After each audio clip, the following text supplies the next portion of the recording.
Pred niekoľkými dňami navštívil primátor mesta vedenie základnej školy s materskou školou na Bernolákovej ulici v Šaliveči, aby pani riaditeľke oznámil jednu zlú správu. Prečo zalomila rukami a čo školu po desiatkách rokoch neminie, sa dozviete z našej reportáže. Získali sme peniaze na totálnu budovu. Takže 400 000 eur. Mária, super. Bude vyzerať prešťak svetla, aspoň tá hlavná. Na ostatné budovy mesto podalo žiadosti na financovanie z iných zdrojov. Práce na hlavnej budove sa začnú ešte v tomto roku.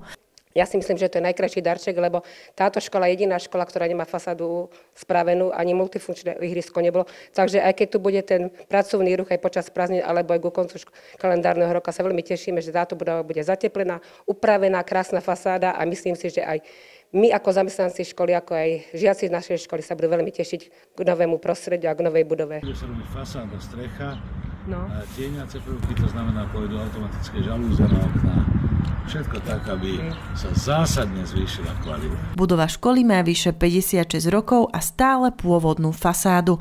No, ja si myslím, že trošku by sme mohli zakomponovať, nakoľko večanský erb má farby modrú a žltú, ale všetko necháme na tom, aby sme sa rozhodli všetci, aby všetci boli spokojní, ako aj mesto, ako aj okolie školy, lebo táto budova je veľmi historická, nakoľko ju stavali aj starí Večania, ktorí bývali tu a je to vlastne ich práca a my ju trošku zveladíme. Michaela Matušková, televízia KREA.